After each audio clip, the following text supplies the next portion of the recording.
할렐루야. 6월 8일 매일 말씀과 함께하는 삶의 시간입니다.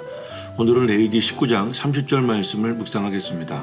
내 안식일을 지키고 내 성소를 귀히 여기라. 나는 여호와니라. 방금 읽은 본문 말씀에 내 성소를 귀히 여기라는 말씀이 있습니다. 성소를 귀하게 여기라는 명령이 안식일을 지키라는 명령과 대등하게 이루어졌다는 사실이 매우 흥미롭습니다. 아마도 하나님은 사람들이 안식일을 지키는 것만큼 성소를 귀하게 여기는 것도 중요하다고 생각하고 살기를 바라고 있었던 것 같습니다.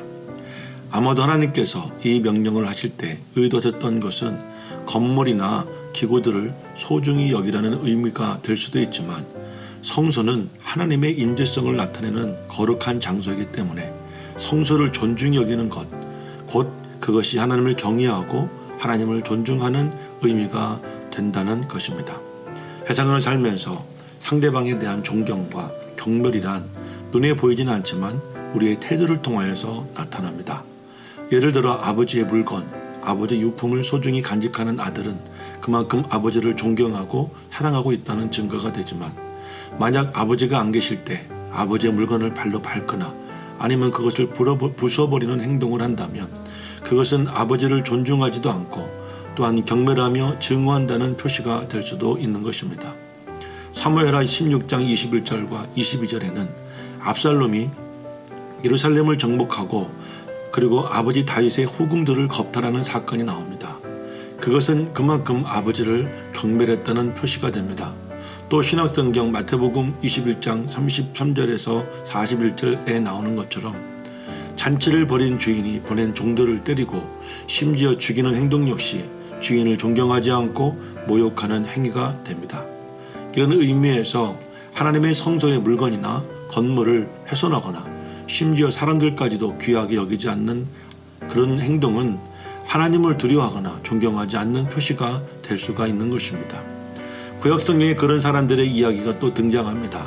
사무엘상 2장 말씀에는 이런 이야기가 잘 나타나고 있는데 엘리의 두 아들이었던 홈니와 비느하스는 제사장이었음에도 하나님을 존중히 여기지도 않고 하나님을 알지 못했다고 합니다.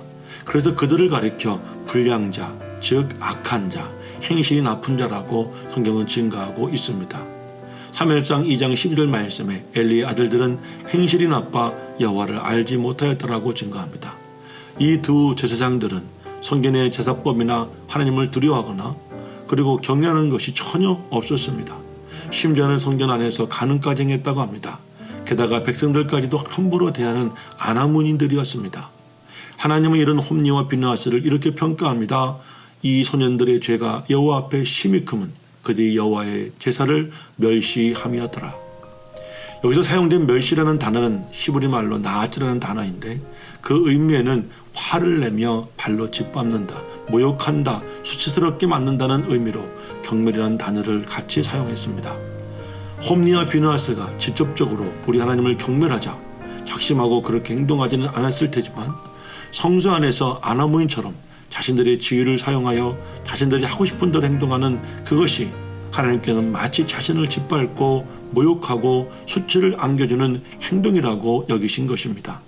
그래서 하나님께서는 그들을 불량자들이라고 칭하셨고 죽이시기로 작정하셨다고 하며 거기에 대하여 엘리의 집안에 내렸던 복도 걷어들이고 심지어 아예 그 집안을 멸망시키기로 사무엘상 2장 30절에 말씀을 하고 계십니다. 이런 하나님의 관점은 오늘날 모든 하나님을 섬기는 자들에게도 반드시 적용된다고 믿습니다. 성소를 귀히 여긴다는 말은 눈에 보이는 도구나 건물만을 귀하게 여긴다는 말이 아니라 그것들을 통해서 하나님을 존중히 대한다는 의미까지 확대될 수가 있습니다. 성도들 가운데 어느 누구도 직접적으로 내가 하나님과 성전을 경멸해야지 또는 내가 하나님과 성전에 수치를 안겨줘야지 라고 말하며 행동하는 사람들은 없습니다. 하지만 교회 공동체에서도 어떤 일이나 행동을 할 때 하나님을 두려워하지 않으면서 아나무인처럼 행동하거나 기구들이나 도구들 또한 건물까지도 자기 마음대로 함부로 대하는 것은 이것은 하나님을 존중히 여기지 않는 행위가 되어 그것은 결과적으로 하나님께 수치를 안겨주는 것이며 하나님을 짓밟는 행위가 되는 것입니다. 그러므로 항상 마음의 태도와 행동을 주의해야 합니다. 하나님과 관련된 모든 것을 대할 때 하나님을 경외하는 마음을 갖고 행동해야 합니다. 그리고 우리 자녀들에게 그렇게 가르쳐야 합니다. 하나님과 관련된 모든 것들, 그것이 사람이든 장소가 되든 또한 교회 기구가 되든 교회 안의 규칙이나 법이든 하나님을 경외하는 마음으로 대해야 한다고 자녀들이 어렸을 때부터 가르쳐야 하고, 실제로 우리는 그렇게 살아가는 모습을 보여주어야 합니다. 엘리는 자녀 교육에 실패해서 하나님의 복도 끊어지고 심지어 하나님께 멸망을 받았습니다.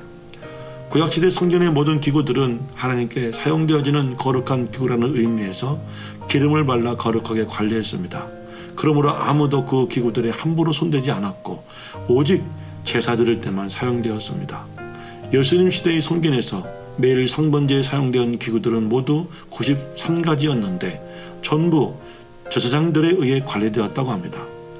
교회 차량을 함부로 사용하거나 예배 도구들에 부서진 채로 방기되어지는 것, 예배당에 휴지 조각과 쓰레기들을 두고 나오는 것, 에어컨이나 선풍기를 끄지 않은 상태로 놔두고 집에 가는 것, 교회 비품을 마치 내 것인 양 사용하는 등 교회 물건들이 잘 관리가 되지 않는 것에 대해 여러분들은 어떻게 생각하고 계십니까?